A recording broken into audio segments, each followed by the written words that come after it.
Black Panther, Wakanda Forever, et à chaque fois que je regarde ce générique YouTube, donc qui nous sert à faire nos lives, je revois Rexy, le fameux tyrannosaure de Jurassic World, hurler dans le premier Jurassic Park et dans Fallen Kingdom, et je me rappelle après à Dominion.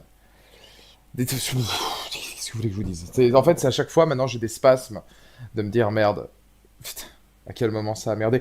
Bonsoir à tous.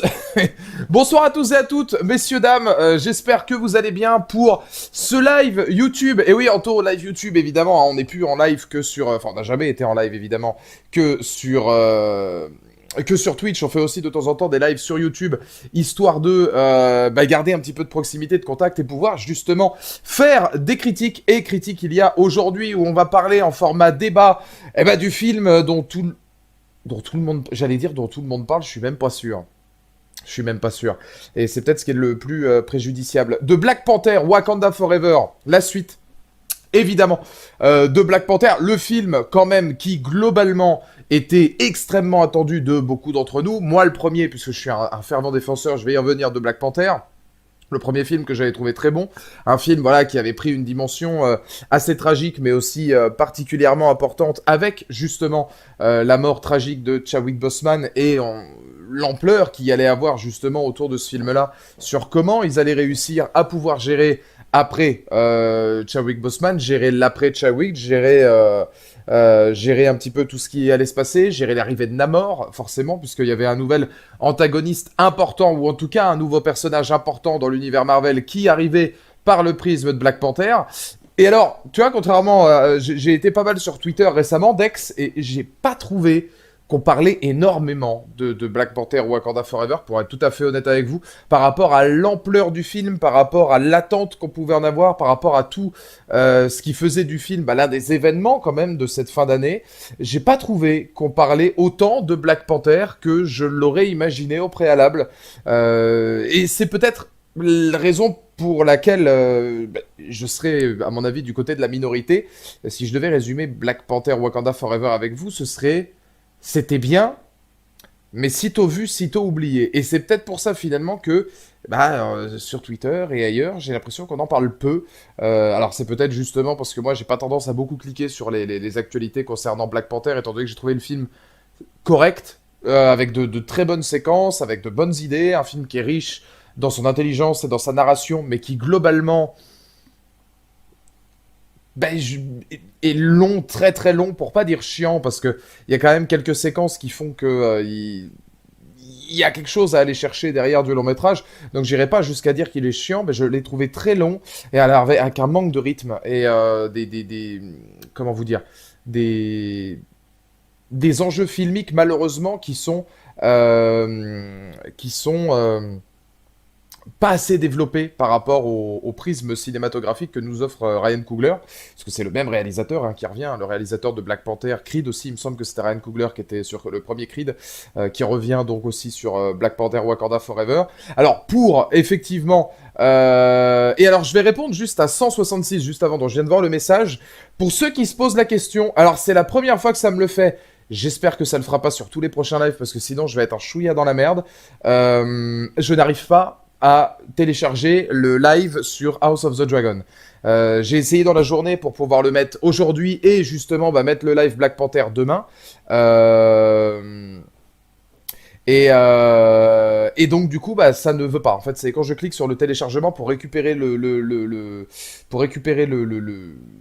la version brute du live que j'ai eu l'occasion de faire sur la chaîne, ça veut pas. Ça met page blanche, page introuvable, truc indétectable, etc. Donc ça fait chier parce que le live était plutôt sympa. Je vais essayer de tout faire pour, changer de PC, peut-être regarder si sur le PC portable ça marche. Pour l'instant, il y est pas, parce qu'effectivement, ça veut pas le télécharger. J'espère que ça fera pas ça pour Black Panther. Mais en tout cas, voilà, effectivement, j'ai pas trop d'astuces pour l'instant. Mais oui, effectivement, au cas où certains se demandent pourquoi le live sur House of the Dragon n'est pas là, c'est parce que j'arrive pas à le télécharger. Donc comme je peux pas le télécharger, je peux pas ensuite le remettre sur la chaîne secondaire en modifiant l'introduction pour les droits d'auteur. Donc j'essaierai de voir, hein, dans tous les cas, de trouver une petite combine. Vaut mieux que ça tombe sur celui-là que sur la review de l'épisode 10, qui était très cool et où globalement on était en meilleure forme et où il y avait pas mal de monde et où le débat était hyper riche. La semaine dernière, ça s'était super bien passé aussi, mais c'est mieux, entre guillemets, que ce soit sur cette vidéo-là ou sur celle de Black Panther qui n'aura qu'un one-shot, c'est celle-ci. J'espère pour le coup que sur Black Panther, ça ira... bah ça ira nettement mieux par la suite, parce que sinon, bon bah écoutez, on va faire des lives, on sera présent en live, mais il n'y aura pas la rediff pour ceux qui le veulent. Donc on verra, pour l'instant, ça se trouve c'est rien, j'essaierai sur mon autre PC pour voir un petit peu. Par contre c'est vrai que si je peux pas télécharger, c'est peut-être un bug YouTube actuel, j'ai pas eu le temps de beaucoup regarder, mais au moins j'ai eu le temps de répondre à cette question. En ce qui concerne donc Black Panther, pour revenir au sujet, vous le savez, pour revenir un petit peu sur l'origine, hein, pas du projet, mais en tout cas de mon attente vis-à-vis du film. J'ai adoré le premier Black Panther. Je trouvais qu'il y avait une âme, une richesse cinématographique, musicale, culturelle qui était absolument exceptionnelle. Enfin, j'ai été complètement pris dedans. Je trouvais que c'était hyper novateur par rapport à Marvel, justement, à l'époque de ce Marvel-là. Alors, il y avait évidemment des défauts qui tiennent notamment au cinéma d'aujourd'hui et au Marvel d'aujourd'hui, notamment sur l'utilisation des effets spéciaux, notamment sur l'utilisation à outrance de fond vert, voire sur les dernières séquences. Ça, si vous regardez Black Panther encore aujourd'hui, sur les dernières scènes, l'utilisation de CGI, notamment sur les personnages, qui se voit quand même énormément, notamment aussi sur les costumes, etc., où c'était un petit peu préjudiciable, mais il y avait un tel esprit, une telle aisance de cinématographique, une telle envie, une telle lettre d'amour pour l'Afrique, pour une telle bande originale, que ce soit Ludwig Göransson ou celle composée par Kendrick Lamar. Il y avait tellement de choses, en fait, qui étaient méga riches, mais genre vraiment, hein. Et puis, voilà, Chadwick Boseman qui portait le film avec son côté... Moi, j'ai toujours trouvé qu'il y avait un truc, très mystique dans Chadwick Boseman, que j'adorais, sur son ascension, sur un film. Ça, on en parle assez peu, mais qui n'était pas un origin story, puisque globalement, on avait déjà le Black Panther de Civil War qui était arrivé, donc on suivait les événements notamment de Civil War, et puis on avait toute une thématique qui était hyper riche en fait post-Civil War pour arriver jusqu'à Black Panther, où là il était littéralement le Black Panther, roi T'Challa, etc., tel qu'on pouvait l'imaginer. Donc on n'était pas sur une vraie origin story, mais on était quand même dans quelque chose de pertinent, qui dresse un portrait de personnage qu'on va voir par la suite, qui se confirme en tant que Black Panther, alors qu'il avait déjà fait ses gammes. Donc on passait un petit peu, si j'ose dire, à côté de tous les trucs classiques, de l'origin story, où voilà, il découvre ses pouvoirs, ceci, cela. Là, on était vraiment sur quelque chose qui va plus au cœur de l'action, et qui nous permet un peu plus d'enrichir justement cette envie culturelle qu'il y avait autour de Black Panther. Donc ça, j'avais trouvé le premier film hyper riche. J'étais très très très curieux d'arriver à la suite, parce que c'était quand même, voilà, l'un des derniers. Alors, faudrait que je vous pose la question, parce que, apparemment, Black Panther Wakanda Forever est le dernier film de la phase 4 ou 5, je sais plus, je crois que c'est la phase 4, mais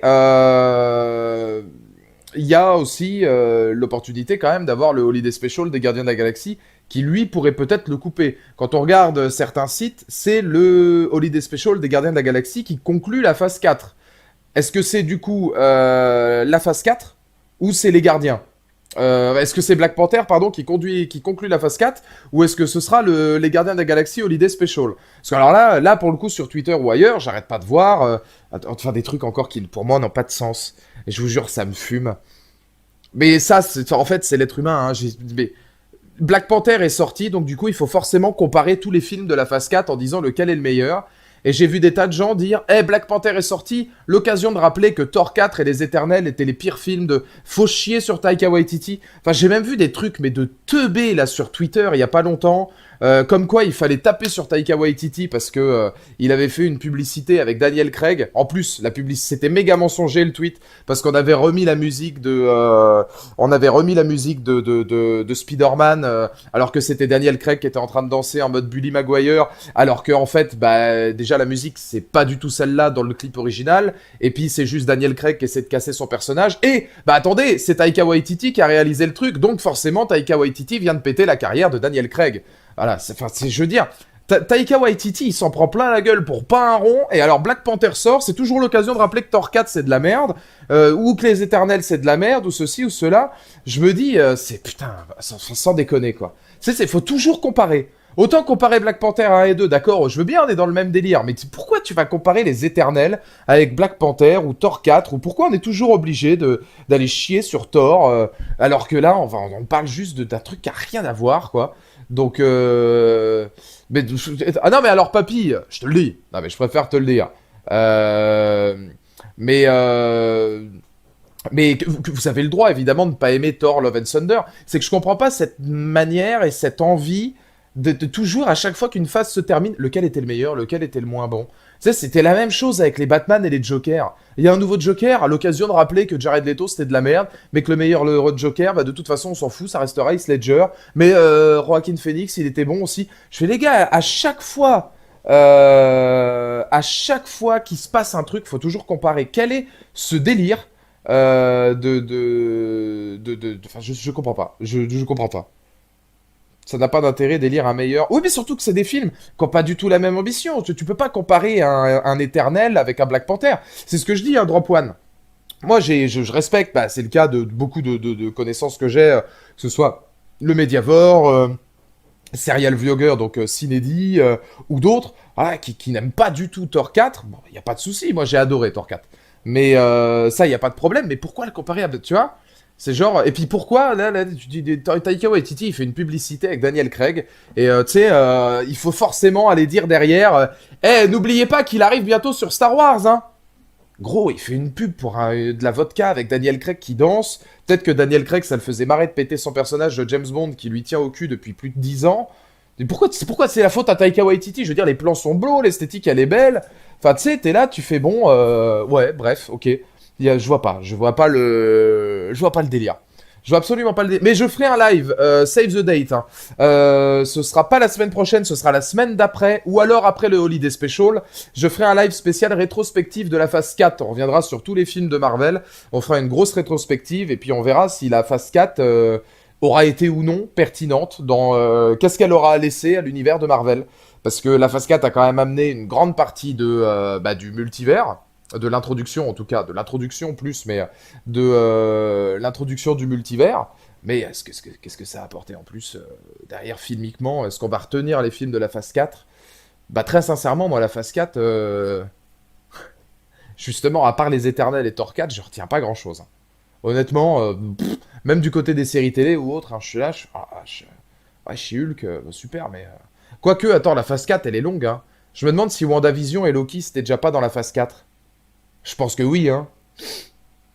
Je pense que oui. Enfin, après, il y a Shang-Chi, il y a Black Panther Wakanda Forever, il y aura évidemment... Bah, il y a... si, on pourra retenir...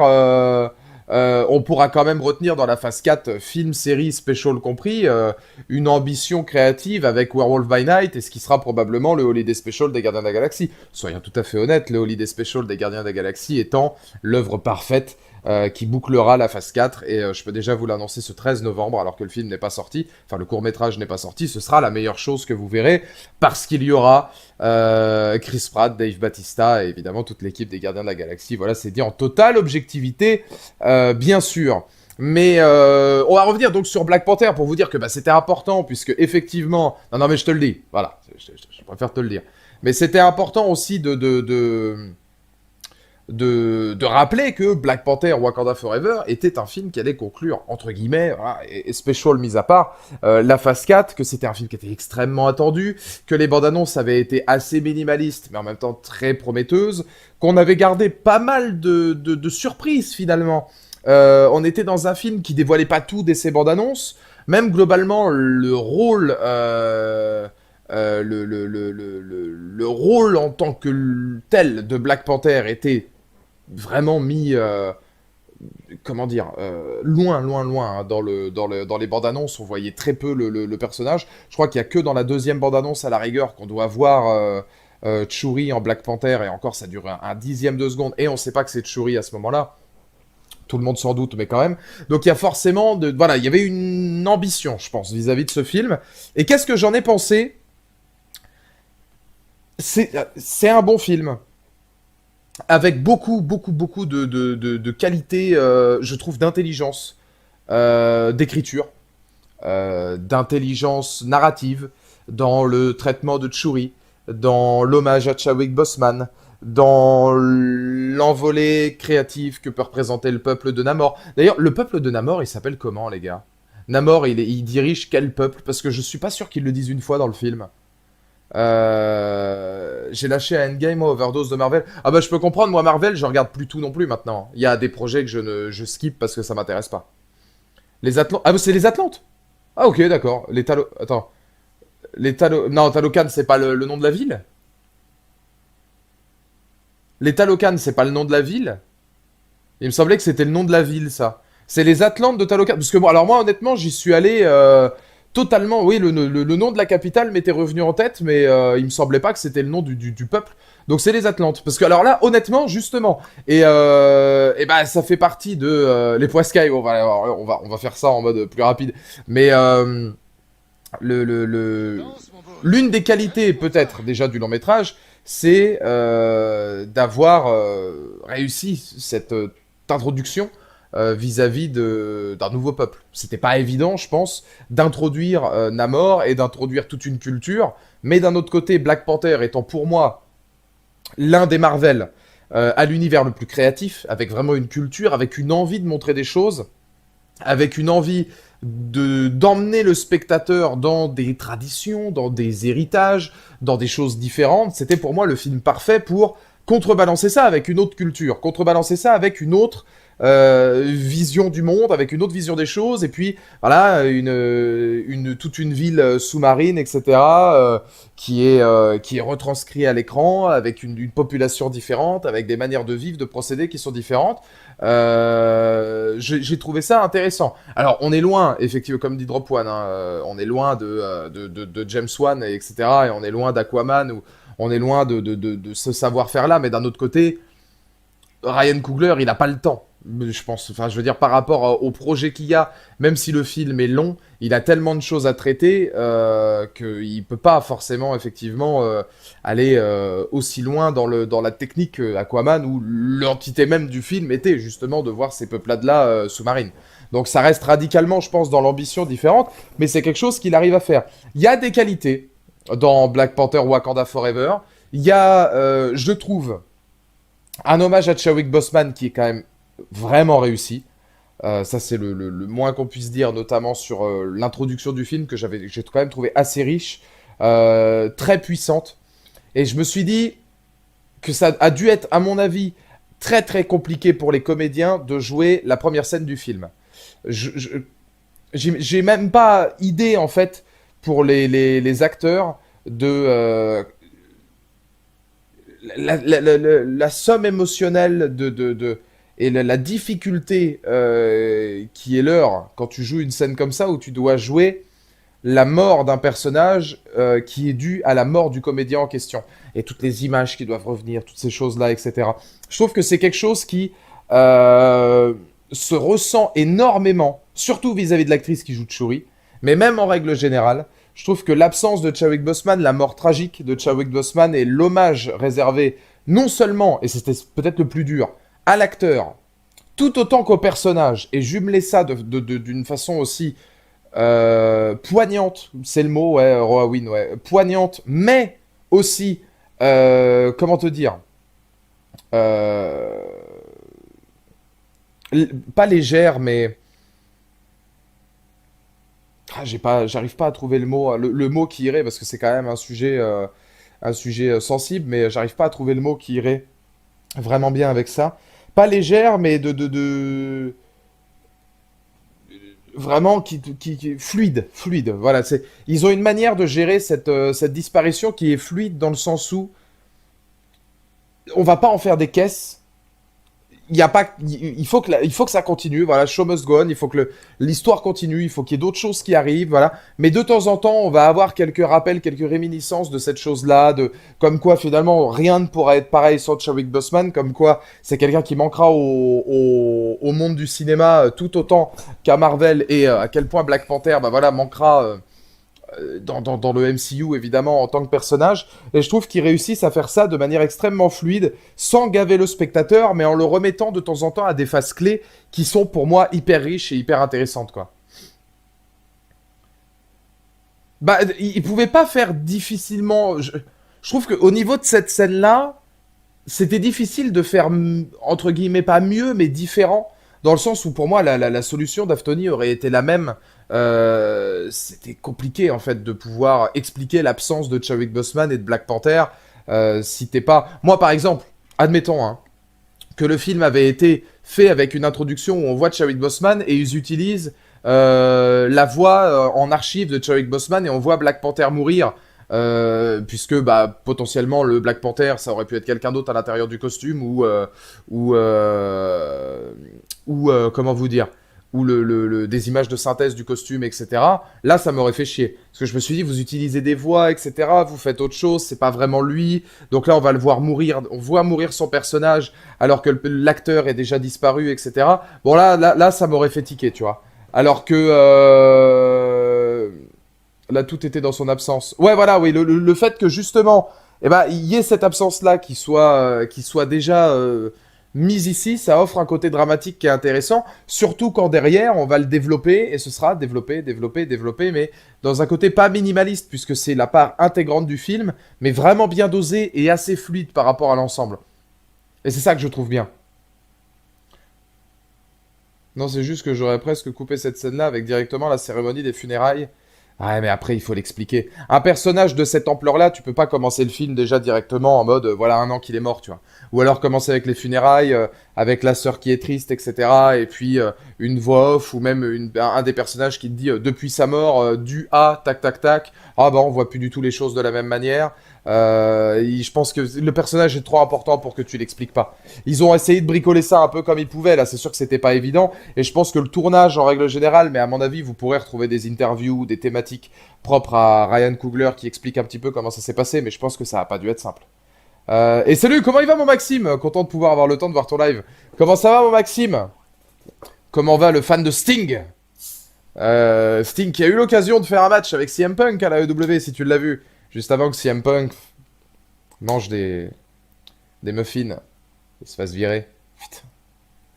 C'est dur d'être fan de... Putain, j'ai pas envie d'en parler.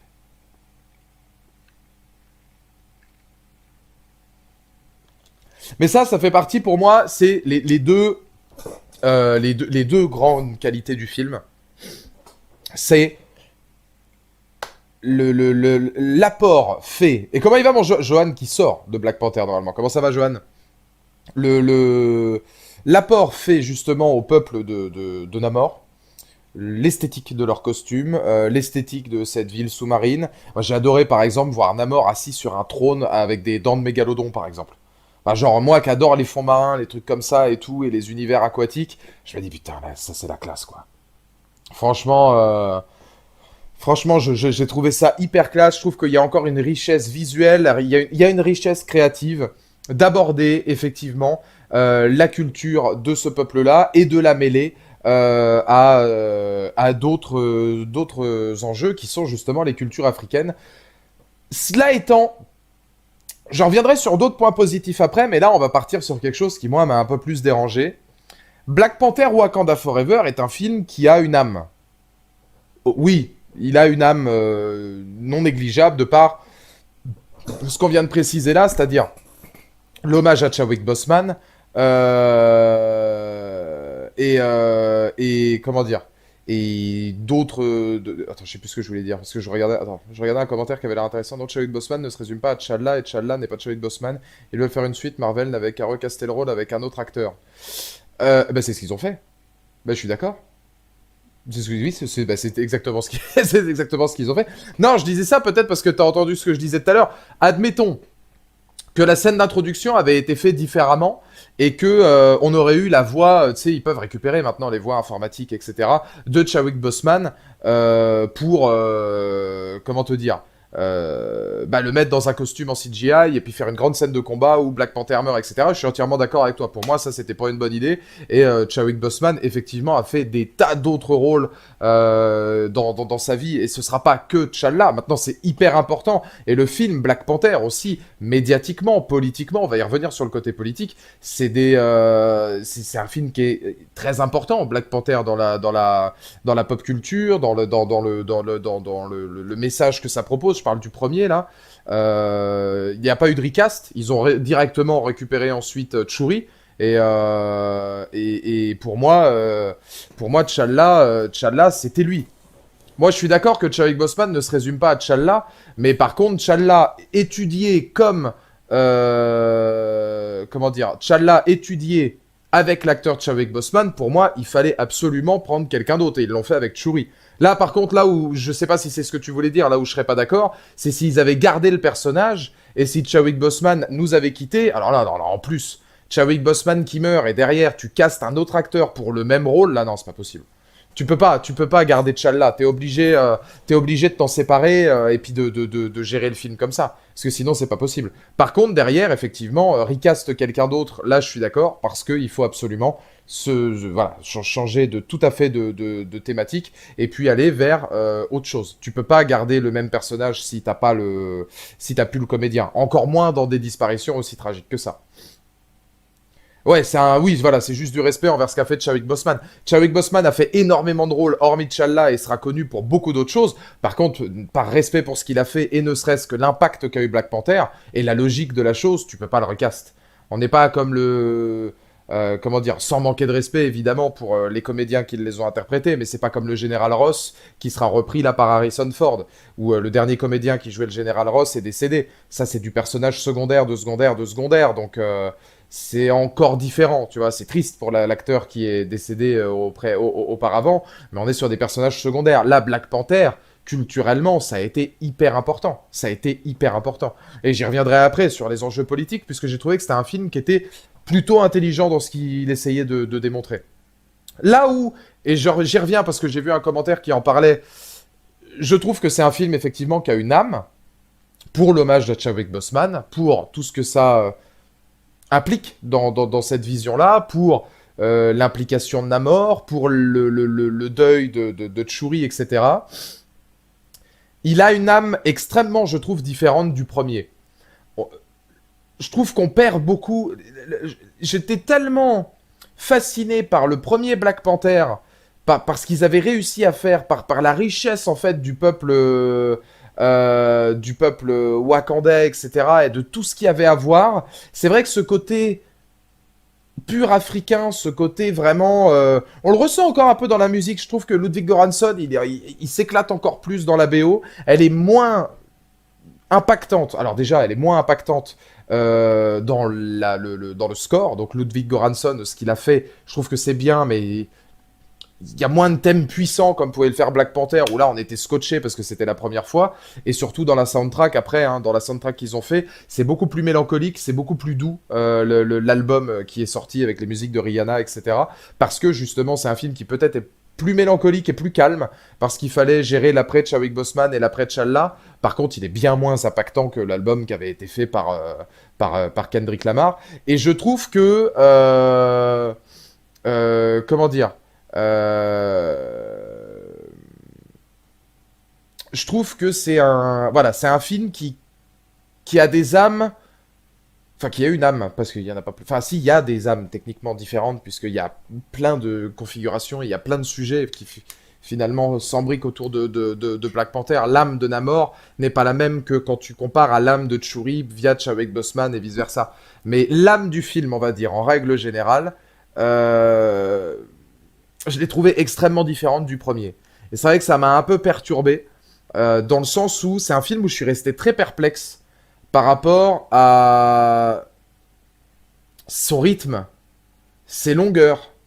Et je trouve que il se passe pendant un moment vraiment pas grand-chose. Pendant un long moment, tu sens vraiment qu'il faut mettre les choses en place avec Namor, avec le deuil, la vengeance, la haine, toutes ces choses-là sont vraiment bien, hein. L'introduction politique aussi, tous les enjeux, ça fait partie des premières scènes, mais les scènes que je trouvais trop bien, c'était quand il y avait Angela Bassett qui arrivait dans une espèce de G20 ou de G8 avec toutes les grandes puissances et qui dit bon les gars, ça fait 150 fois que vous essayez de récupérer nos matériaux spéciaux, là je sais plus, notre vibranium, arrêtez un peu, c'est bon, on vous connaît, la prochaine fois il y aura des représailles beaucoup plus difficiles, tu vois. Et ce côté politique là, il est vachement intéressant parce qu'il est tellement raccord avec des tas de choses qui sont arrivées, notamment au peuple africain, mais aussi à beaucoup d'autres sujets, sur, tu sais, comment je peux vous dire ça? Le, le fait de voir des grandes puissances s'approprier continents, régions, ressources, etc., au fur et à mesure des décennies, des décennies, puis même des centaines et des centaines d'années, ça s'est toujours vu. Et c'est justement un enjeu politique que j'ai trouvé très fort. Il y a beaucoup de choses qui sont bien écrites. Il y a beaucoup de choses qui sont hyper pertinentes dans Black Panther et qui méritent d'être soulignées.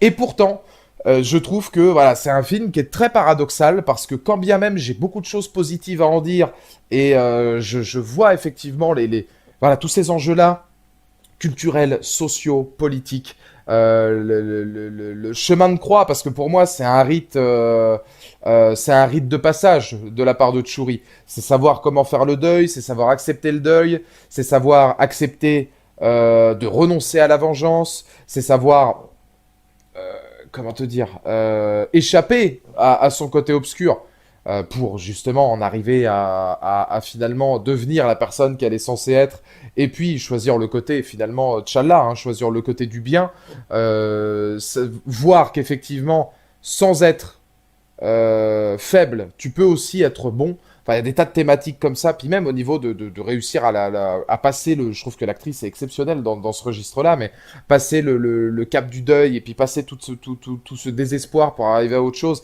ça c'est assez pertinent. Il y a l'introduction d'Iron Heart. Alors l'introduction d'Iron Heart, je la trouve pas extraordinaire et le costume est dégueulasse. Le costume de Michonne aussi, donc de la... Alors je sais pas si elle l'est à la fin du film d'ailleurs. Non, je pense que non, hein, je pense qu'elle récupère pas son titre pour autant. Mais le costume de Danae Gurira là, dans le film est absolument ignoble. J'aime pas du tout ce qu'ils ont fait de... Enfin, j'aime bien le fait qu'Okoye soit... Parce que ça donne une très belle scène entre Danae Gurira et Angela Bassett. J'aime bien que le fait que Okoye se fasse un peu démettre de ses fonctions. Parce que... Et puis il rappelle encore une fois Killmonger, etc. Enfin, il y a beaucoup de choses dans cet esprit culturel qui sont intéressantes. Par contre, derrière, c'est vrai qu'en termes de visuel, d'image de synthèse, ouais, le costume bleu qu'elle fait à Okoye, que je trouve vraiment visuellement pas ouf du tout. Pareil du côté du costume d'Ironheart, où pour moi, Putain, je suis vraiment pas fan de l'esthétique qu'ils leur ont donné. Après, ça va peut-être être comme dans les comics. Là, je sais pas exactement pour ceux qui les ont lus, hein, mais ça se trouve, le design des costumes d'Okoye et donc d'Ironheart, c'est la même chose dans les comics. Et là, on se rapprocherait du costume d'Aquaman. Genre en mode, de Michonne. Ouais, moi c'est... Ah bah ouais, Danae Gurira, ça reste Michonne, hein. Ah, pour tout le monde, hein, pour tous ceux qui ont regardé Walking Dead, forcément, t'es précurseur, mais ça reste Michonne. Les deux costumes sont en effet bien bleus. Bah, c'est surtout qu'en fait, ils sont faits, limite full effets spéciaux, ou quand bien même c'est pas full effets spéciaux, je les trouve vraiment pas esthétiquement qualitatifs. Le costume d'Ironheart, il est vraiment... Autant j'aurais limite préféré qu'elle garde le costume de base, quoi, qu'elle a, le costume un peu industriel qu'elle a au début, où tu te doutes que globalement il n'est pas terminé, etc. Parce que j'aurais pensé en fait que c'était bien plus raccord avec l'idée d'un personnage nouveau, plutôt que de là lui en faire un enfin, visuellement elle est. Alors après, ils se moquent d'eux-mêmes. Je sais même pas si c'est voulu. Mais ils se moquent tellement d'eux-mêmes en mode... tu le vois Okoye plusieurs fois qui dit « Mais c'est ignoble ce truc-là, c'est super laid. » Ironheart, ouais, elle fait très plastique. Hein. T'as vu mes commentaires? Ah, attends, je vais regarder, parce que ouais, comme il y en a beaucoup qui sont passés d'un coup. Depuis que Disney a absorbé Marvel, c'est plus comme avant. J'ai l'impression que c'est du réchauffé. Il y a un faux rythme dans le film et problème de cohérence. Film décevant. Coucou Val, la science. Bah, moi j'ai été séduit par le fond. pas par la forme. C'est un film, en fait, si je devais le résumer aujourd'hui avec vous, je dirais que c'est avant tout des rencontres. Non, Black Panther Wakanda Forever, pour moi, sur le fond, m'a convaincu, parce qu'effectivement, je trouve que les propos politiques, dès le départ, et puis qu'on va avoir tout le long de l'œuvre, sur le fait que même, en fait, à la base, Namor n'est pas forcément un antagoniste, mais quelqu'un qui ne veut pas que son peuple soit, comment te dire, en proie à l'homme pour le vibranium. Ça, je trouve que le message est quand même plutôt pas mal sur, voilà, le fait de s'approprier des choses qui ne nous appartiennent pas. Ce que, évidemment, les colonisateurs, l'Europe, etc., ou le reste, ont toujours beaucoup, beaucoup, beaucoup fait. Pas seulement en Afrique, mais aussi ailleurs. Hein, je veux dire, il suffit de prendre un truc à la con, mais les guerres en Irak, etc., toutes ces choses-là, c'était souvent très très très calculé, par exemple, de la part des Américains, pour récupérer du pétrole, des puits de pétrole, pour avoir la main mise sur des territoires qui contrôlent le pétrole, plus que pour aider la population locale, parfois. Hein. Il faut pas non plus sortir ça de son contexte, parce que ça paraît d'une évidence folle, mais c'est vrai que l'appropriation culturelle et le fait de s'approprier des endroits, etc., des lieux, et là, en l'occurrence ici du vibranium, contre la volonté du Wakanda, qui pourtant s'est dévoilé au grand jour afin d'aider notamment les peuples. Je trouve que c'est une politique qui est très intéressante. Je trouve que l'hommage à Chadwick Boseman est très intéressant. Le deuil de Shuri, les difficultés de vivre avec ça, le retour. Alors ça, c'est la scène du film. Voilà, on va se dire, c'est la scène du film. Mais le retour de Killmonger, c'était pile ce qu'il fallait. Et c'est le problème du film. Que ce soit le fait que finalement elle termine par ne pas tuer Namor, ou que elle survive à tout et n'importe quoi. Je parle de Shuri dans la bataille finale, ou même que Killmonger va arriver.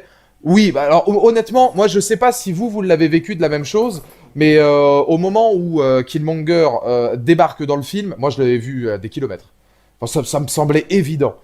Quand on voit que elle l'appelle mère, mère, mère, tu es là, et puis que t'as pas ni Angela Bassett, ni la voix d'Angela Bassett, ni le fauteuil qui se retourne, voilà, tu le sais, à des kilomètres que ça va être Killmonger. Par contre, en vrai, voilà, je veux dire, j'ai vu ça, j'ai fait, bon, bah, c'est le film de l'année, c'est bon. Take my money, hein. Et c'est surtout qu'en fait, au-delà du plaisir de revoir de revoir Michael B. Jordan, qui est fantastique en Killmonger, c'est intéressant. C'est retrouver un personnage qui va dire, écoute, embrasse entre guillemets le côté obscur. Tu pourras pas être comme ton père, tu pourras pas être comme ton frère, tu vois comment moi j'ai voulu gérer les choses. Il y a une prestance naturelle chez lui, il y a des mots qui peuvent faire écho à la souffrance de Shuri à ce moment-là. C'est un long chemin de croix qu'elle a Shuri, qui va être hyper intéressant et qui justement est très puissant aussi, hein, psychologiquement, parce que tu te demandes un petit peu bah, jusqu'où elle va être capable d'aller dans le trauma, dans la haine, dans la colère, dans la violence. C'est des choses que je trouve très riches, avec un acteur qui est extraordinaire, avec une actrice qui fait vraiment le taf. Là où tu vois que le Wakanda est au plus bas, puisqu'on a aussi quand même la mort d'Angela Bassett, que j'ai trouvé un peu claqué au sol sa mort, hein, pour être tout à fait honnête. Un personnage de cette ampleur-là, bon, ouais, bref, j'ai pas trouvé ça incroyable, mais enfin bon, ça reste quand même, tu vois, c'est le chaos. Le Wakanda, pour la première fois, est plongé dans le chaos à un stade dont on n'avait même pas idée, et Shuri se retrouve avec un poids monumental sur les épaules, et je trouve que l'actrice le joue très bien. Euh, donc oui, il y a beaucoup de choses qui sont plaisantes. Je trouve malheureusement par contre que c'est cousu effectivement de fil blanc, qu'on s'attend à tout, que c'est un film qui a énormément de longueur, qui est très long comme je disais à démarrer, qui joue sur un faux rythme, bah, comme History of Magic le disait, hein, parce que je suis assez d'accord avec ça, qui joue sur un faux rythme et qui est où on prend tellement le temps que ça te sort parfois du métrage, avec des effets spéciaux qui sont pas toujours comment te dire, au niveau des espérances, notamment sur le final. Là où c'est dommage, parce que bah, y a quand même beaucoup de décors différents. Beaucoup de décors différents, beaucoup de volonté, de créativité là aussi, dans les nouveaux costumes, les nouveaux designs, le fait de, par exemple, au niveau du peuple de Namor, de pas les mettre uniquement en images de synthèse, etc. Tu sens que, voilà, il y a des petites choses qui sont intéressantes. Je vois Flo qui dit de Shuri pas convaincante en Black Panther, je pense qu'il faut lui laisser le temps. C'est un film, finalement, je trouve, Black Panther ou Wakanda Forever, où Black Panther n'est pas utile. Honnêtement. Je me dis, je me dis que c'est un chemin de croix, ce film. C'est une transition. C'est un chemin de croix sur comment le devenir, peut-on le devenir, quelle est la place de Black Panther, a-t-on besoin d'un Black Panther, quelle est la place de Black Panther dans la société, dans le Wakanda surtout, l'image que ça peut donner. Et tout le film finalement se fait pratiquement sans. Et c'est la suite, c'est dans le prochain film qu'on verra si effectivement Shuri en Black Panther, elle est capable de sortir son épingle du jeu. Là, c'était vraiment pour moi un rite initiatique, contraint et forcé effectivement, mais je trouve que ce côté rite initiatique a été particulièrement bien développé. C'était quoi le budget du film? Alors attends, je vais regarder, j'en ai aucune idée. Le budget du film Black Panther, j'en ai aucune idée. Je vais regarder. Hop, Black Panther 2. Après, faut voir comment il a été utilisé aussi, hein. Le budget de Black Panther. Euh,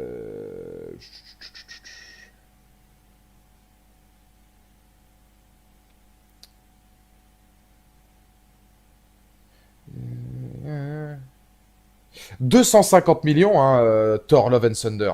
C'est là que tu te dis qu'au final, putain, Jurassic World Dominion avec ses 160 millions, c'est limite pas beaucoup, hein.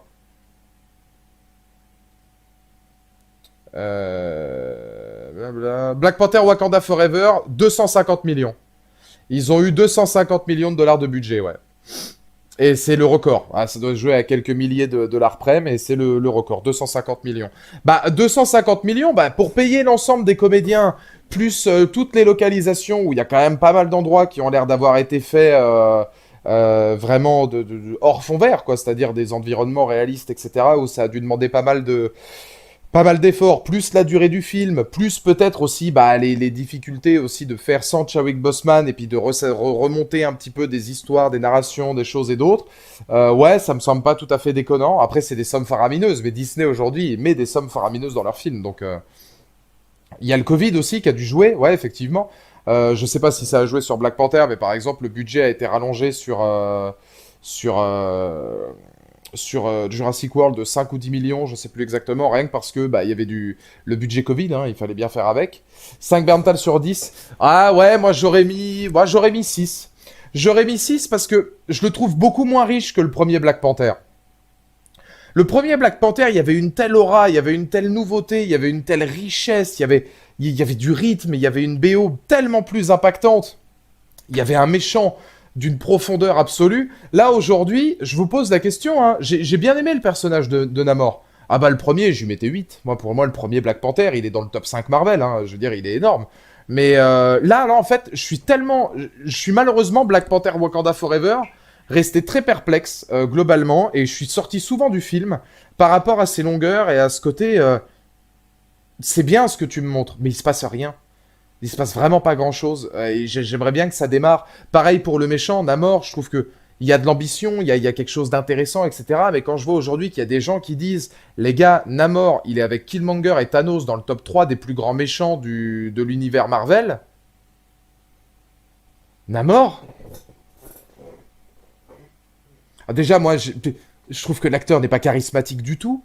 Alors ça aussi, ça m'a sorti du personnage, mais je trouve que le comédien qui joue Namor n'est pas du tout charismatique dans le rôle. C'est peut-être un bon acteur, hein, mais j'ai pas du tout réussi à rentrer dedans. Je trouve qu'en termes de créativité et d'ambition par rapport à la différence entre les deux peuples, c'est bien, mais d'un côté, par rapport à ce que le personnage introduit comme idéologie et comme réflexion sur la vie, etc., sur l'existence, bah en fait on l'avait déjà plus ou moins avec le peuple du Wakanda et j'ai pas trouvé que c'était non plus extraordinaire.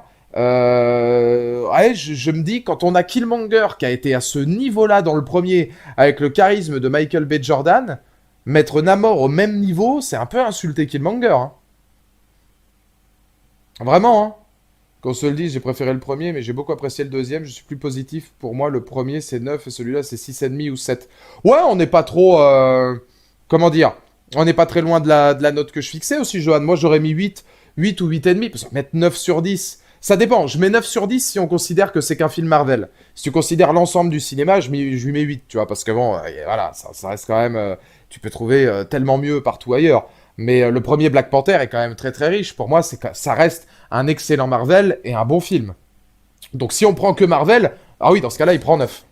Il prend 9 parce que, mais moi, j'en parlais tout à l'heure, enfin pas tout à l'heure, mais l'autre jour, dans la semaine, à des potes à la salle de sport. On était d'accord. Moi, je leur avais dit, bah écoutez, pour moi, mon top 3 de l'univers Marvel, c'est simple. C'est à égalité les deux gardiens, Avengers Infinity War et Black Panther. Voilà, c'est bête et méchant, hein. Ils m'ont dit, bah ouais, on a le même podium. On a le même podium. Sauf que moi, derrière, je vais mettre Thor Love and Thunder, et je suis le seul. Mais je mets quand même, voilà, Thor Love and Thunder, et puis après, il faudrait aller chercher sur les Iron Man 3, par exemple, ou des films comme ça, mais qui est très bon pour le coup, Iron Man 3. Mais oui, voilà, je suis d'accord, Johan.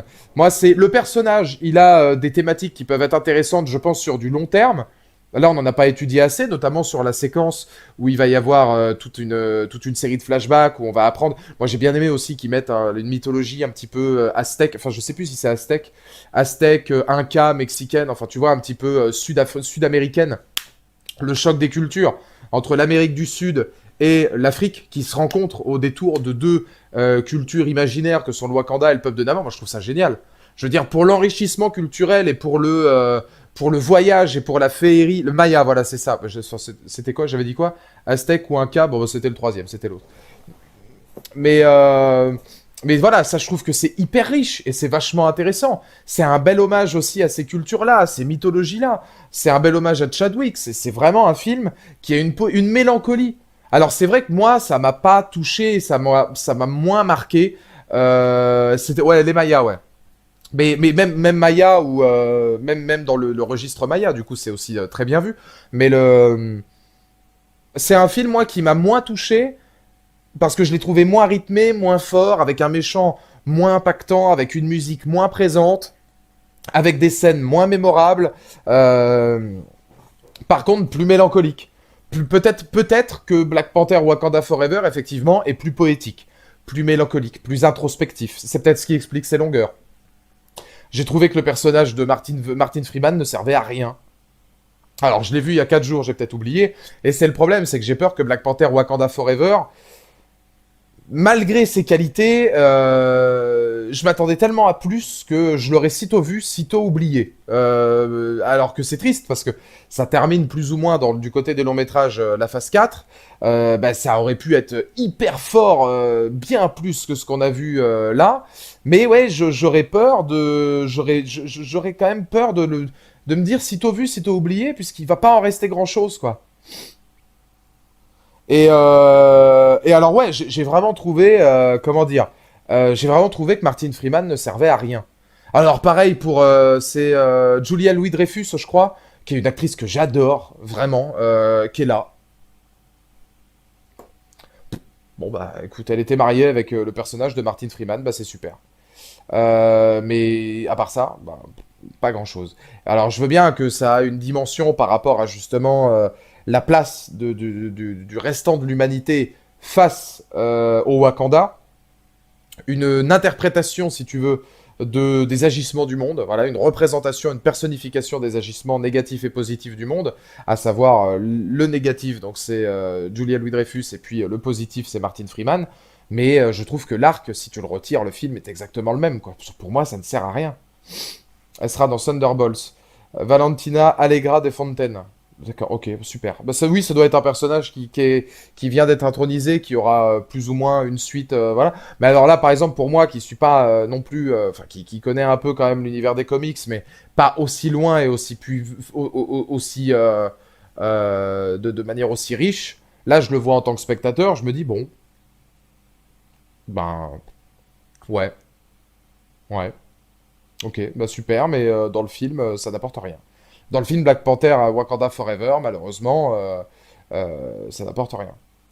Le début et la fin, scène post-générique, on s'en rappellera, mais le film en lui-même était bon, mais pas emblématique. Ouais, voilà, c'est ça. Mais en fait, c'est ça, mais je trouve que c'est dommage.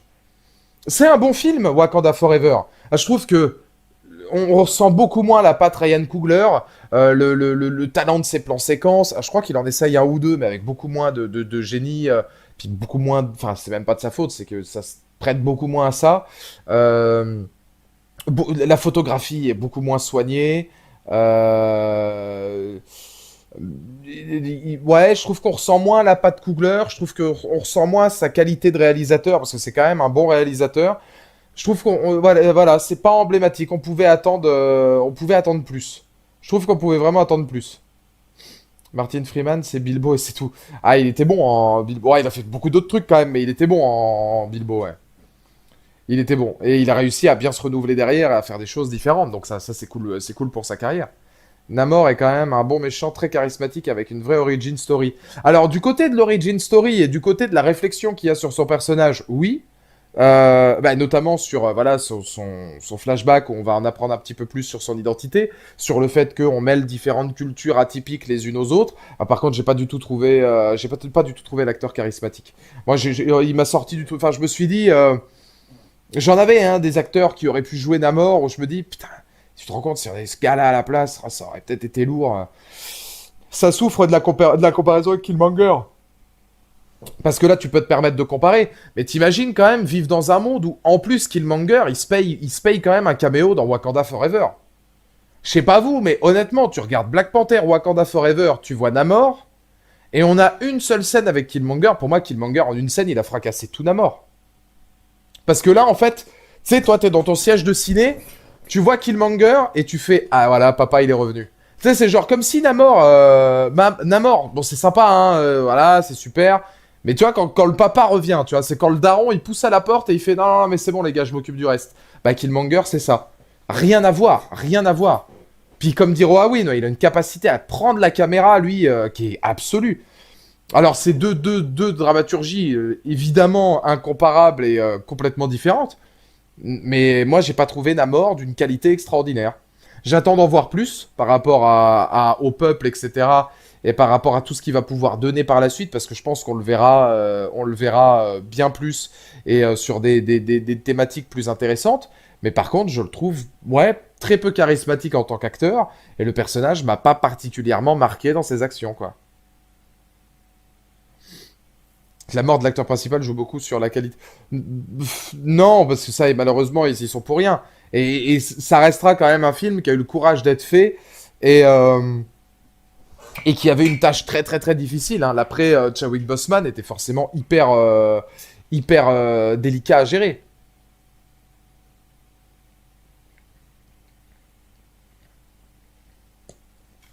C'est la version Wish de Aquaman.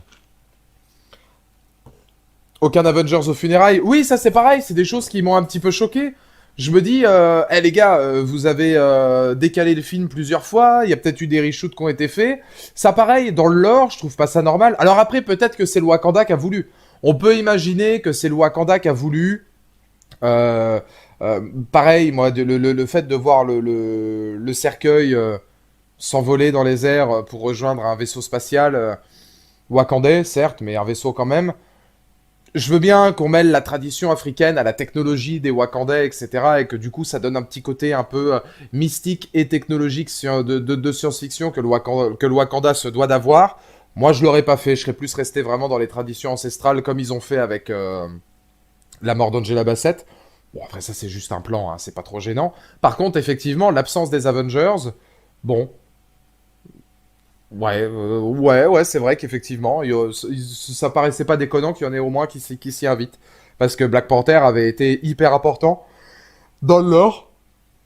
Mais là, pour le coup, c'est peut-être les Wakandais qui ont décidé que non. Hein. C'est peut-être eux qui se sont dit, non, non, mais on fait ça selon nos traditions, donc pas d'invités extérieurs. Ironheart est insupportable. Bah moi, en ce qui concerne Ironheart, en vrai... Bah déjà moi je suis archi fan d'Iron Man, enfin genre Iron Man s'il n'y a pas Star-Lord c'est mon personnage préféré hein. Donc je sais pas les liens exacts qu'il y a entre les deux, mais il y a quand même comment dire, réciprocités qui sont évidentes. Euh, je trouve pas que son introduction soit loupée, je trouve pas que l'actrice soit mauvaise, faudra en voir plus. Moi c'est le design du costume et ce qu'ils ont fait d'Ironheart. C'est pour moi l'actrice et l'introduction, il y a rien à dire de négatif. Par contre derrière, je suis un peu en mode, bah, le costume est vraiment pas beau. Ça sort un petit peu de nulle part, littéralement. Tu vois, c'est très très très rapide en plus la manière dont ils le font. Faudra attendre pour voir. Mais j'espère qu'on aura un peu plus de rapprochement technique par rapport à ce qu'on pourrait imaginer, notamment vis-à-vis d'Iron Man ou autre. Et puis surtout un costume digne de ce nom, et puis quelque chose d'un peu plus marquant, quoi. J'espère que Chuli, ça sera place de Black Panther parce que l'actrice a aucun charisme et son jeu est discutable. Moi, j'ai trouvé qu'elle s'en sortait plutôt bien par rapport à ce qu'on lui demandait, qui était très difficile, qui était vraiment difficile. Ça, il faut pas, comment dire, il faut pas nier que, à mon avis, ça a dû être une performance qui était très dure, que ce soit jouer la mort de T'Challa, mais aussi celle de Chadwick. Ça a dû être, le tournage a dû être assez particulier parce que tu sentais qu'il y avait une présence qui était manquante. Euh, Moi, je suis d'accord que quand je vois Tchouri, je vois plus le bras droit d'un Black Panther plus qu'un Black Panther. Est-ce qu'elle va rester Black Panther? Est-ce qu'elle va réussir en tant que Black Panther? Moi, je vous avoue que si je devais désigner un Black Panther, c'est pas vers Tchouri que j'irais non plus. Seulement là, sur ce film-là, ça me paraît dur de juger puisqu'elle a eu environ 15 minutes en tant que Black Panther. C'était très court. Faudra voir sur le prochain film ce qu'elle pourra donner. Et en tant que Black Panther, les capacités qu'elle ira. Faut aussi reconnaître quelque chose, c'est que c'est quelqu'un qui a énormément comment dire, de respect pour son peuple et de Killmonger est mort. Ah bah oui, oui, oui, à la fin il est mort à la fin du premier Killmonger. Euh, c'est quelqu'un qui a du respect pour ses traditions. La scène post-générique me fait me dire que à mon avis, avec le petit Toussaint. Alors c'est vrai que putain, j'en ai parlé à mon Lucas, j'en ai parlé à Léa aussi, qui est là de temps en temps sur les lives Twitch, pour ceux qui la connaissent. Ça m'a fait taper une barre. En fait, je l'ai vu en voix française et je me suis dit bon, ok, ça fait partie des. Je crois que dans les prénoms haïtiens, etc., ça peut revenir. Il y a souvent des prénoms par rapport à des thématiques dans ce délire-là. Mais je me suis dit, le gamin qui s'appelle Toussaint, je sais pas pourquoi ça m'a fait marrer, mais je me suis dit vivement la suite avec son collègue Épiphanie, Pentecôte, jour férié. Enfin, ça va être super. Genre, toute la famille. Épiphanie, viens t'asseoir à côté de Toussaint, s'il te plaît. Oui, s'il te plaît. Non, jour de l'an, reviens. Non, arrête d'embêter ta sœur. Pentecôte, reviens. Voilà, viens, s'il te plaît, viens manger. Mais bon, ça après, c'est des noms typiques aussi haïtiens, donc c'est comme ça. Mais avec ce personnage-là, par contre, moi je pense que on aura l'héritage. Pour moi, Tchouri, c'est de la transition. Dites-moi ce que vous en pensez, vous, dans le chat, mais pour moi, Tchouri, c'est un Black Panther de transition. Elle va être là, en tant que Black Panther, je pense, pour éduquer Toussaint. Euh... Putain. Pour éduquer Toussaint, enfin T'Challa, donc T'Challa Junior, sur la route du prochain Black Panther. Alors moi en tout cas, c'est ce que j'imagine. J'imagine vraiment que elle va l'emmener et l'accompagner pour que le personnage de Black Panther, le côté emblématique de Black Panther, dure dans encore des années et des années dans le MCU. C'est ce que je dis, hein, Drop One. Hein. Du coup, ouais, le gamin, il doit avoir 7-8 ans.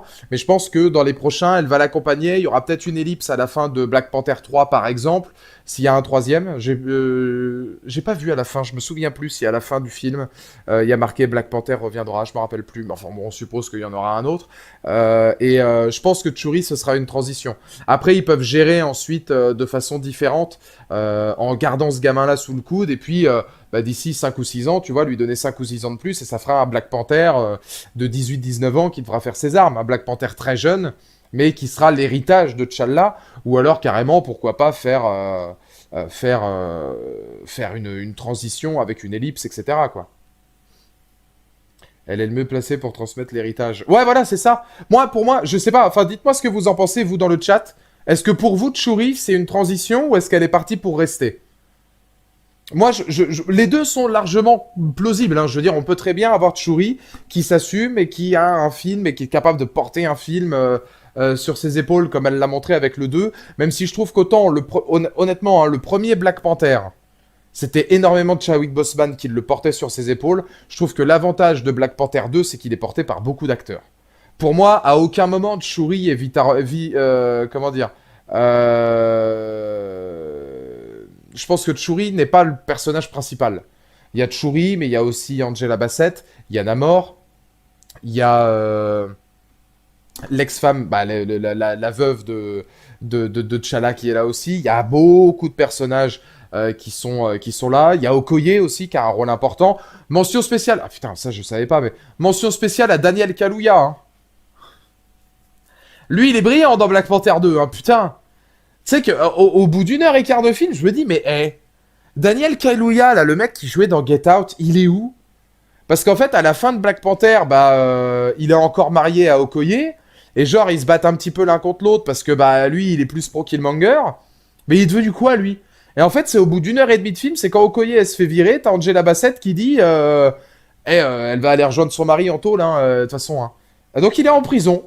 Voilà, il est en prison, Wakanda. Bah, est-ce qu'il reviendra un jour? On n'en sait rien. Le gars n'a même pas une scène, quoi. Moi, je m'attendais qu'à la fin, peut-être, c'est lui qui ait la scène post-générique ou qu'il se passe au moins un truc. Mais ouais, il était sur le tournage de Nope, il avait pas le temps, quoi. Mais c'est con, quoi, parce que tu te dis, merde, putain, c'est quand même un personnage qui est important, quoi. Mais il a même pas une scène. C'est vrai, il est en tôle. Puis alors, tu vois qu'Okoye en a rien à foutre. Hein. Je veux dire, bon, globalement, ah, elle a même pas un mot pour lui, ni quoi, ni rien. Bon.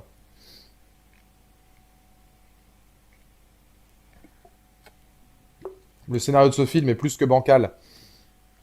Il y a des thématiques de scénario qui sont intéressantes. Après, c'est vrai que dans l'ensemble, moi, j'ai pas envie de le critiquer, le scénario, parce que il a été fait malheureusement par la mort de Chadwick Boseman, quoi. Donc, c'est toujours très difficile de juger ça, de revoir peut-être totalement l'écriture qu'ils avaient prévue. Je sais pas exactement si ça avait déjà été écrit depuis un petit moment ou si ils ont dû remanier totalement le truc ou si c'était pas encore écrit, donc ils ont eu le temps de voir venir. Mais quand même, par rapport aux premières idées, ça a dû être rechapeauté. C'est vrai que le scénario, à mon avis, était peut-être un petit peu bancal par rapport à l'axe sur certains points. D'un autre côté, il y a beaucoup de points qui sont aussi très intéressants. On sent que de temps en temps, il y a quelques manques, mais c'est très frustrant quand tu te dis que le film dure quand même 2h40. Donc avoir des manques, sachant que ton film dure 2h40 et que en plus tu les sens passer. Hein. Parce que putain, la vache, c'est long, c'est long, c'est long dans les premières, dans la première heure et demie, hein, jusqu'à la première attaque de Namor. Pareil, enfin, je veux dire, c'est con, mais moi j'aime bien le personnage de M'Baku. Euh, Pourvu que dans le 3, il soit le conseiller de Tchouri. Et qu'il ait une vraie importance. Et qu'on aille peut-être étudier un peu plus son peuple ou quoi. Là, M'Baku, en vrai, aucun intérêt. Hein. Il est là, vite tef, il se prend une branlée. C'est lui qui est là. Il a une scène relativement intéressante où il parle avec Tchouri et il essaie de lui faire entendre raison sur tel ou tel point.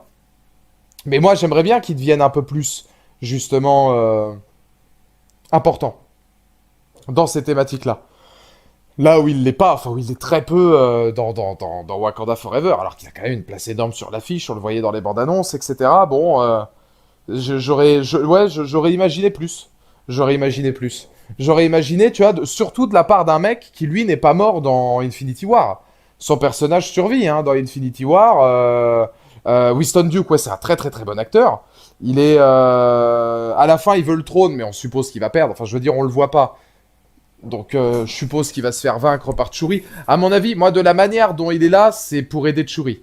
Enfin, c'est comme ça que je l'interprète, là, si j'y repense, mais le moment où M'Baku revient pour provoquer Tchouri en duel pour le trône, je pense que c'est pour tout donner et pour que Tchouri le batte et que Tchouri assoie définitivement sa supériorité de Black Panther. Parce qu'il sait que Tchouri a réussi, il est de son côté, il l'aide, il la guide, moi je prends la scène comme ça. Ça fait référence par rapport au 1 où il revendiquait aussi T'Challa. Ah bah T'Challa, lui, par contre, pour le coup, il voulait vraiment prendre sa place. Par contre, je pense que Tchouri, il espère que Tchouri va le battre, comme ça au moins il pourra être vraiment son bras droit, quoi. Je trouve au contraire qu'il a une bonne importance dans le film, essayant de guider Tchouri. Ouais, mais c'est 2 scènes. Il a vraiment que 2 ou 3 scènes maximum où il dit des choses intéressantes. Et tu vois que le mec est censé, hein, même s'il est juste la guerre, la guerre, la guerre, la guerre, il est censé, il a raison depuis le départ sur pas mal de points, mais il est assez réduit dans une dimension qui est assez comique. Le peu de scènes d'action qu'il va avoir, bon bah, il va contre Namor, et puis, bah, il se prend une branlée, hein. Et bon, Pareil pour le final pour le final. Je trouve que le combat final entre Tchouri et Namor est pas du tout mémorable. Comme l'ensemble du film. Le combat final intégral là dans l'eau avec l'espèce de sous-marin ignoble. Alors là, visuellement, il est dégueulasse en plus. Le sous-marin des Wakandais là, avec la bataille finale, je l'ai trouvé claqué. Enfin, je l'ai vraiment trouvé faible. Je me dis, putain, un film comme ça, avec 250 millions de budget, il y avait moyen de faire tellement plus fort. Disons que voilà, c'est un film qui est mélancolique, qui est poétique, qui a de vraies belles séquences, mais je trouve qu'il manque vraiment un truc. Il manque vraiment un truc, et j'ai pas envie de dire qu'il est pas à la hauteur des attentes, mais on aurait tellement pu espérer plus. Il n'y a pas de combat marquant, il y a des développements de personnages marquants, il y a 2 ou 3 scènes qui sont impactantes, il y a, euh, il y a une dimension sur le deuil et sur la politique et sur toutes ces choses-là qui sont pas mal, mais voilà. En plus, à la fin, il s'allie, mais pourquoi? Ah, il s'allie pas à la fin, Vélos. Namor, il fait plus ou moins comprendre à la fin qu'il a dit oui. Voilà, il attend. Il est en stand-by, en mode t'inquiète pas, on sera gagnant à l'arrivée. Lui, c'est calculé. Je pense que son envie de s'allier au Wakandais est calculée. Mais parce que c'est pas quelqu'un qui va se soumettre comme ça. Donc oui, moi je trouve que ouais, je suis perplexe avec Black Panther Wakanda Forever. La seule chose que je sais, c'est qu'il est loin de faire partie de mes Marvel favoris. Que ça reste un bon film, qui a une belle dimension, qui a une prestance, effectivement, due à... Comment vous dire? Due à la disparition de Chadwick Boseman et puis à tout l'impact que ça a mené et à l'arrivée du peuple de Namor qui enrichit un petit peu ça. Enfin, encore une fois, mais mêler les traditions africaines et puis sud-américaines, je trouve que c'est très très très bien vu. Mais il me manque un truc. Tu sors du film perplexe et tu sors du film en te disant, tu peux pas râler, t'as un film intelligent avec un beau message sur la haine, sur la vengeance, sur le deuil, sur le pouvoir, sur la politique, sur l'appropriation des biens, sur tout un tas de choses qui sont intéressantes. Maintenant, derrière, bah ouais, c'est un fond qui est relativement validé dans l'ensemble. Par contre, la forme, je me suis fait chier. Honnêtement, je vous dis que la forme, voilà, je me suis quand même un peu emmerdé devant Black Panther Wakanda Forever, quoi. J'étais un peu... le soufflet est retombé très vite. Alors qu'en fait, l'avantage du premier, c'était que t'avais pas le temps. T'avais une scène là, une scène là, une scène là. C'était tout de suite T'Challa qui arrive, l'apparition de Killmonger. Puis derrière, en plus, t'avais Andy Serkis qui arrivait avec Ulysse, qui était super. Et puis, t'apprenais en fait des tas de choses parce que c'était du jamais vu. Et ensuite, t'arrivais dans d'autres thématiques où t'avais vraiment un climax, des twists, le retour du roi, hein, finalement, avec Killmonger qui prend quand même le pouvoir. T'avais un côté, effectivement, un petit peu Roi Lion, mais t'avais un côté un petit peu Roi Lion qui était vachement bien travaillé, qui était beaucoup mieux rythmé, avec des scènes hyper impactantes, avec la scène en plan séquence au Japon, là, qui était fabuleuse quand ils sont à la poursuite d'Ulysse. Enfin, t'avais plein de trucs qui étaient trop top. Et ouais, j'ai trouvé que c'était mou, quoi. J'ai trouvé ça mou. Je trouve que c'est un film qui, sur le fond, est super riche, mais sur la forme, qui est mou du genou, quoi. C'est mou de la chic, un peu, hein.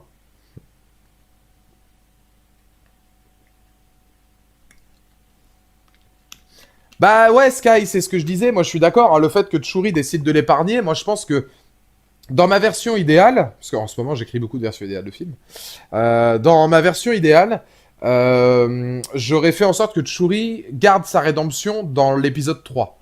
Pour moi, elle aurait dû le tuer, Namor. Sauf que Namor, c'est un personnage, à mon avis, qui est trop riche et trop important pour le tuer tout de suite. Moi, j'aurais fait en sorte que Tchouri tue Namor et que derrière, elle embrasse un petit peu le côté Killmonger. Et que sa rédemption vienne dans l'épisode 3 où on verrait aussi force et faiblesse de son âme, quoi. Là, c'est vrai que ça va très très vite. Alors, il y a tout un rite initiatique pour le deuil. Mais ça reste quand même relativement rapide et relativement léger. Namor plus fort que Hulk. Sous l'eau, il y a peut-être moyen. Après, oui, c'est vrai que... Enfin, c'est con à dire, mais le pire ennemi de Namor, ça reste une serviette, hein. Je veux dire, le gars, vous l'emmenez sur la plage, vous lui mettez une serviette sur les épaules, en fait, c'est terminé, quoi. Donc, bon, ça va, tu vois, en vrai, t'as des moyens de le battre, quoi.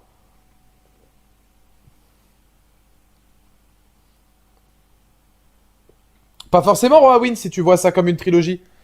Si tu vois le film comme une trilogie, au final, ça laisse pas trop l'arc en suspens. C'est juste qu'à un moment donné, voilà, il y avait un arc narratif, quoi. Petite ref à Atuma qui est à côté de Namor dans le film, mais qui sont ennemis dans le comics. Je connais pas du tout, je sais pas. Tu peux m'en dire plus, Lucas? Atuma, je vois pas du tout qui c'est. Bon, ça doit être peut-être un des rivaux de Namor, non?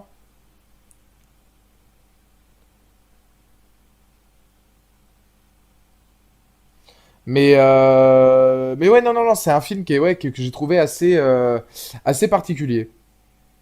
Shuri qui tue Namor dans l'épisode 3. Atuma qui se venge et qui montre à Shuri l'erreur qu'est la vengeance, ça aurait été fou. Bah, par exemple, oui, si Atuma effectivement est un personnage important, oui. Ouais, ça aurait pu être bien. Et moins capillotracté et moins attendu, parce que c'est un film où tout est attendu, quoi. C'est l'Atlante Balèze qui est en rivalité avec Okoye. D'accord, ok, oui. Ouais, qui est pas non plus le charisme extraordinaire. Qui est pas non plus doté de. Enfin, j'ai trouvé que le comédien était pas non plus. Putain. Mais ouais. Après, ils avaient un casting. Enfin, c'est vrai qu'en même temps, je compare encore avec Black Panther le premier, mais le premier Black Panther, le casting, t'avais Daniel Kaluuya, Michael B. Jordan, t'avais Forest Whitaker quand même, hein. T'avais putain de Forest Whitaker dans le premier, hein. Là, c'est vrai que dans le 2, pour moi, l'un des défauts du deuxième opus, c'est son casting, hein. Son casting, Namor le premier, s'il fallait trouver, tu vois, enfin, moi j'aurais pris un DJ Cotrona à la rigueur. DJ Cotrona, il est vachement bon. N'hésitez pas à regarder la série télé Une nuit en enfer. C'est lui qui jouait Seth Gecko et il reprenait le rôle de George Clooney. À DJ Cotrona, lui, il aurait fait un bon Namor. Un mec qui en impose, quoi, parce que lui, il a l'air très basique, très peu, trop peu charismatique. Tu en penses quoi du commentaire? Ah, attends, je l'ai pas vu. Le bon point, c'est la BO du film, c'est tout. 250 millions pour une véritable purge, c'est long pour 2h45 de film. Alors, j'irai pas jusqu'à dire que c'est une purge. T'avais mis 5 sur 10, Guillaume. Donc, moi, j'aurais pas été. 5 sur 10, c'est pas une purge. Il y a trop de points intéressants. Il y a un bel hommage à Chadwick. Et puis, il y a quand même pas mal de bonnes choses, ne serait-ce que la BO aussi, qui est.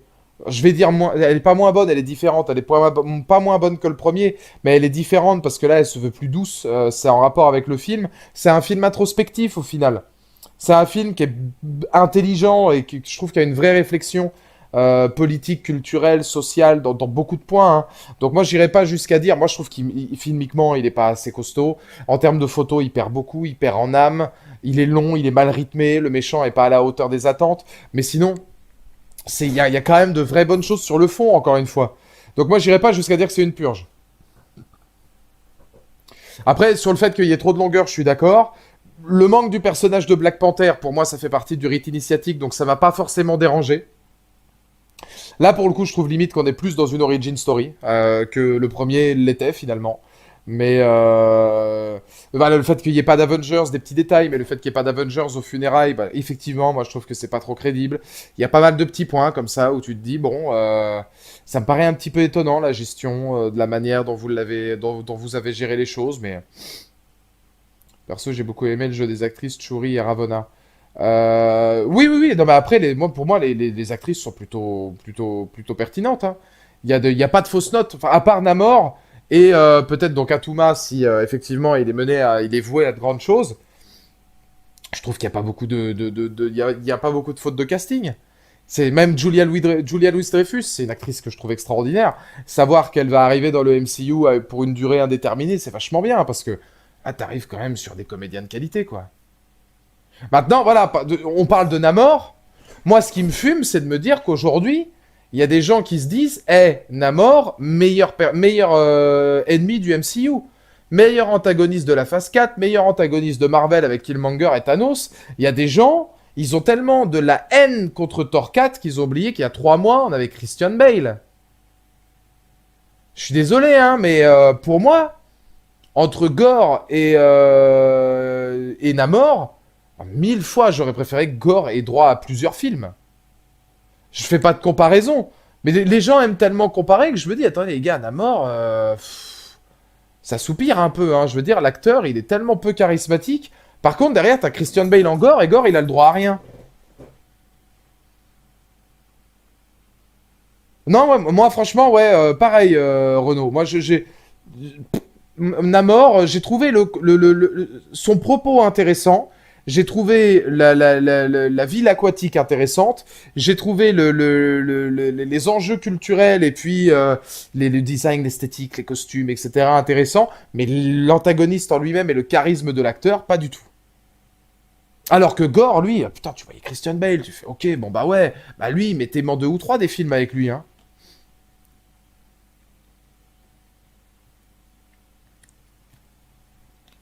Scarlet Witch est tout de même meilleur antagoniste de la phase 4 en attendant le futur Kang. Oui, parce que Scarlet Witch, elle a pris le temps, via plusieurs films, une série et Doctor Strange, d'avoir été bien développée. J'allais dire surdéveloppée ou super bien développée, mais dans les deux cas, ça bien développée. Elle a été bien développée. Donc forcément, Namor, attendons, hein, Namor, s'il a encore deux ou trois films et qu'il nous fait des dingueries, ça se trouve, dans 4 ou 5 ans, vous allez cut ce truc-là en disant Namor, j'ai dit qu'il était nul, alors qu'au final, il est super. Mais il va lui falloir plus. Et il va falloir que l'acteur élève son niveau de jeu, vraiment. Parce que là, pour l'instant, ça me parle pas du tout. Alors que Gore, lui, ouais, Gore, putain, je suis dégoûté. Hein. Gore, en vrai, je suis dégoûté. Il méritait tellement, tellement, tellement. Elle a eu le temps même d'initier son histoire dans les phases précédentes. Ouais, carrément. Carrément. Mais Namor, on aura peut-être l'occasion après. Maintenant, faut pas oublier qu'il y a Kang qui arrive. Et que Kang, c'est le prochain grand vilain. Donc il va falloir faire de la place pour Kang, pour Namor. Von Fatalis, on sait pas quand il va arriver, mais ça tardera peut-être pas. Ça va faire beaucoup, hein. Ça va faire beaucoup. Ils vont pas pouvoir tous les développer. Et c'est vrai que derrière, t'arrives et puis tu te dis, bah ouais, mais alors Kang, ils l'ont décrit comme le nouveau grand méchant. Mais d'un autre côté, Gore était là dans Thor 4. Gore avait l'espace potentiellement d'être un grand méchant. Bah alors qu'est-ce qui va se passer avec Gore? Bah rien. Voilà, il est là un film. Et là, c'est vrai que du coup, bah ouais, il va falloir faire des choix. Là, ce qui est intéressant, c'est qu'on arrivera dans une nouvelle phase. Honnêtement, je vous le dis, mais pour moi, la phase 5, ce sera comme la phase 4. Je pense qu'il n'y aura pas une immense différence. Ça va surtout se gérer, je pense, à partir de la 6. Parce que la 4 a fait l'introduction du multivers. Je pense que le 5 sera la conclusion du multivers et l'introduction de Kang. Et puis la conclusion de tout cet ensemble-là sera peut-être à la fin de la phase 6. Mais alors là, on parle dans 5 ou 6 ans. Hein. Maintenant, la phase 4, honnêtement, moi je la vois comme une... Je vais pas dire transition, même si Willou, j'aurais pu. Je vais pas dire que la phase 4 sera une transition, mais ça, j'en ferai un prochain live, donc on va pas en parler trop ce soir. Mais je vais pas dire que la phase 4 sera une transition, parce que... Bah, je l'ai déjà dit 6 fois, cette phrase, déjà, mais parce qu'il y a quand même eu l'apport du multivers. Il y a eu l'introduction du multivers, il y a quand même eu No Way Home qui avait tenté des choses. Je dis pas, je parle pas de qualité filmique, je parle juste que, voilà, dans la phase 4, tu auras quand même eu des films qui auront apporté de la nouveauté, que ce soit bien fait ou pas bien fait, ça aura apporté de la vraie nouveauté. Il y a toutes ces choses-là qui, dans la phase 4, pour moi, auront été puissantes. Maintenant, derrière, est-ce qu'on va véritablement s'en rappeler? De quel film on va se rappeler de la phase 4? Alors déjà, il faut avoir... Enfin, putain, puis il faut s'en rappeler, hein, de quand se termine quand. Tu sais, il y a des films aujourd'hui, je me dis, c'est super. Les Gardiens de la Galaxie, je crois que c'est la phase 2. Hein. Les Gardiens de la Galaxie, quand tu regardes finalement l'histoire du MCU, on se dit... Je sais pas si vous, ça le fait. Moi, ça me le fait. Les Gardiens de la Galaxie, j'ai l'impression que c'est un film récent dans l'histoire du MCU. Ça a 8 ans déjà. Hein. Et c'est la phase 2, hein. C'est les débuts de la phase 2, les Gardiens de la Galaxie. Donc ça remonte à il y a très très très longtemps finalement. Ça a déjà 8 ans, ça aura 10 piges dans 2 ans. Alors que pour moi, les Gardiens, c'est neuf, tu vois. Mais au final, non, les Gardiens de la Galaxie, c'est old school. Quand t'es dans le MCU aujourd'hui, les Gardiens de la Galaxie, c'est daté, c'est old school. Comme, bah, c'est ce qui est arrivé juste après les Iron Man et le reste. Hein. Le dernier méchant marquant du MCU, ça reste Thanos. Oui, parce que Thanos, globalement, on n'a pas réussi à faire mieux jusque maintenant. Il parle de 7 à 8 phases. Bon, il y en aura vitam aeternam. Je veux dire, tant que le cinéma vivra, il y en aura... À moins qu'un jour, il décide de tout reboot. Mais tant que le cinéma vivra, des phases, il y en aura toujours. Ça s'arrêtera jamais. Dites-moi dans le chat hein, si vous pensez qu'un jour, le Marvel s'arrêtera, mais il n'y a pas de raison. Je veux dire, Disney, limite, je crois qu'ils peuvent acheter la Maison Blanche, donc il n'y a pas de raison qu'ils s'arrêtent. Enfin bon, Voilà pour mon avis sur Black Panther. On va se laisser là du coup pour ce soir. En espérant que je puisse mettre ce live en rediffusion parce que ça fait chier un petit peu cette connerie. Euh, Ce qu'on va faire, c'est que la semaine prochaine, bon bah je vous publie le planning. La semaine prochaine, on est en live, je crois, full Twitch. Mais la semaine d'après et celle suivante, il y aura plus de live YouTube. Euh, pour rattraper ça, je vais peut-être essayer, pourquoi pas, de vous faire une petite tier list personnage Marvel. Parce que je sais que ça, vous êtes nombreux à me le demander, ça pourrait être intéressant. Ce qui est sûr, c'est que la fin du mois va quasiment être 100% Marvel, puisque le 27, dimanche 27, il y aura un live spécial sur le Holiday Special des Gardiens de la Galaxie. Donc ça, on se retrouvera pour parler des Gardiens le dimanche 27. Le 28, le 29 ou le 30, il y aura un live spécial phase 4. Donc on parlera de la phase 4, etc. Et puis de l'impact de la phase 4. Quel impact aura eu la phase 4 sur Marvel. Et j'essaierai dans ces 3 jours-là, du 28 au 30, de vous mettre aussi la tier list spéciale MCU. Où ça pourra être, je pense, ça pourra être plutôt intéressant. Parce que là, on est dans une phase, effectivement, qui est assez intéressante. Et je pense que ça peut être pas mal aussi de les faire en live. Ça, c'est pas des trucs que je fais en vidéo, parce qu'en vrai, bah, déjà, je l'ai dit plusieurs fois, mais en vrai, faire des vidéos sur des trucs juste histoire de faire de la vue, ou juste histoire de faire des clics ou des machins, ça m'intéresse pas spécialement. Je préfère le faire en live, au moins c'est fait une fois et puis je peux garder mon temps pour faire des vidéos un petit peu plus quali. Mais là au moins je sais que vous, ça vous plaît pas mal. Live collection Blu-ray, ce sera en décembre, ce sera dans les derniers lives de décembre, j'en attends encore qui devraient arriver là. Euh, oui, tant que là on est dans un mois un petit peu Marvel. Les gardiens, vous connaissez l'amour que j'ai pour eux, donc c'est une évidence. Et puis le 28, 29, 30 novembre, pour terminer le mois un petit peu où on aura fait pas mal de live spécial Marvel. 28, 29, 30. On fera donc 2 lives YouTube, un live spécial personnage du MCU et puis le live de la phase 4, puisque c'est quand même relativement intéressant dans la pop culture. Pour le planning de la semaine prochaine, c'est facile. Demain, je suis en live l'après-midi. Peut-être le soir aussi, à voir. Je sais pas trop. Ça va dépendre de l'heure à laquelle je rentre. Mais demain, je serai en live l'après-midi sur NBA 2K. De toute façon, toute la semaine, on joue à NBA 2K. Et dimanche, on a un live spécial sur Twitch. Il n'y a que Twitch la semaine prochaine. NBA 2K plus dimanche à 21h, on fait les pronostics complets de la Coupe du Monde. Tu vas faire une tier list film Marvel? Je crois que je l'ai déjà fait, ça. Je l'ai déjà fait, ça, je crois. Est-ce que je l'ai fait, ça? Oui, hein. Oui, si, je l'ai fait. Oui, oui, oui, bien sûr. Ouais, ouais, je l'ai fait. Demain, je suis en live demain après-midi et peut-être demain soir. Je te dis, parce que je reviens du basket à 8h30, donc à voir à quelle heure je lance. Peut-être que je lancerai à 9h30, je sais pas. C'est possible parce que j'aurai rien à faire de plus à part jouer à NBA 2K, donc il y a moyen, hein, étant donné que là, je suis enfin dans une semaine où l'après-midi est libre, et ça fait un plaisir fou.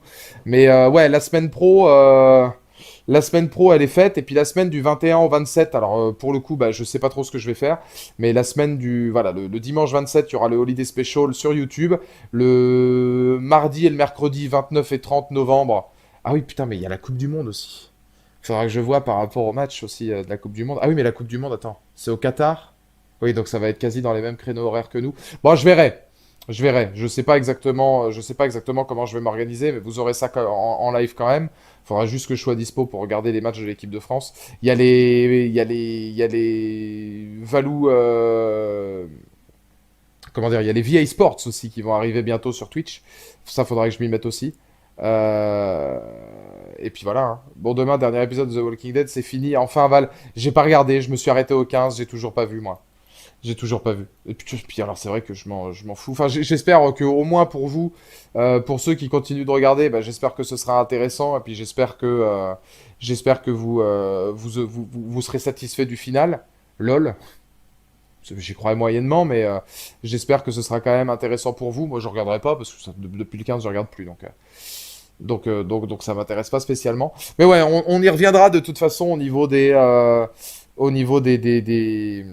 comment dire, au niveau des lives, hein, je vous tiendrai au courant si jamais j'en change ou pas de date.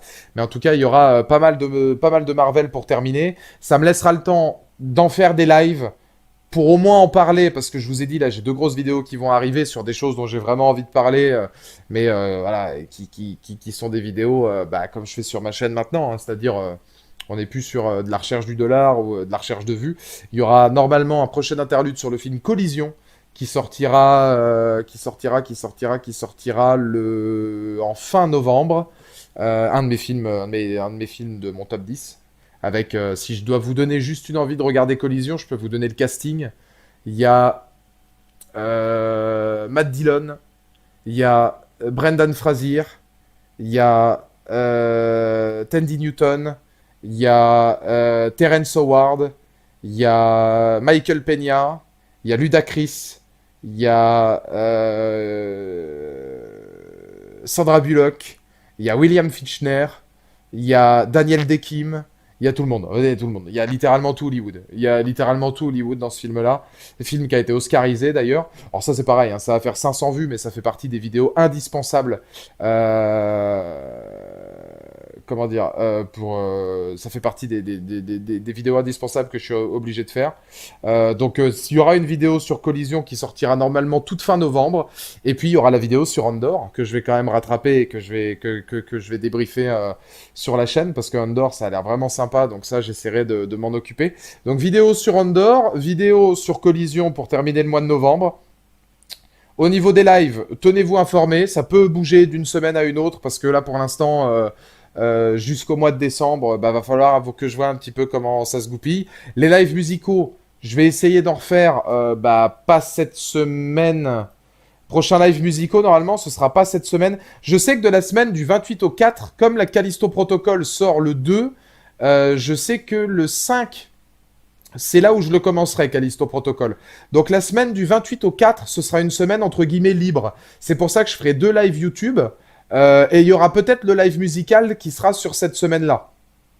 Parce que j'aurai pas grand-chose à faire sur la semaine du 28 novembre au 4 décembre. Donc je pense qu'il sera là. Là, la semaine pro, c'est NBA 2K plus la Coupe du Monde. La semaine suivante, ça va être... bah, normalement, ce sera... comment ça s'appelle le Dark Pictures. Avec le Holiday Special. Et puis après, du 28 au 4, ce sera la semaine un petit peu de transition où on pourra se faire un peu plaisir. Tu vas regarder quand Andor? Je vais m'y mettre dès demain. Il faut que je commence dès demain, là. Sinon, j'aurai pas le temps. Mais ouais, je vais essayer de regarder ça.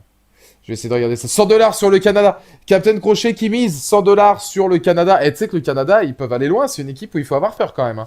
Il y a beaucoup de gens parmi les bookmakers qui disent attention quand même au Canada, ça pourrait créer des surprises, arriver en 8e et après ça se joue sur un match. Donc, mais le Canada a une belle équipe cette année. Il est sorti en quelle année le film Collision? 2004. Si je suis les Oscars, 2004, 2005. Je dirais 2004 ou 2005. Selon mes souvenirs. Mais c'est un excellent film, et voilà, ça fait partie des films indiscutables dont il fallait évidemment que je parle. Comptez sur YouTube 1000 vues, un maximum.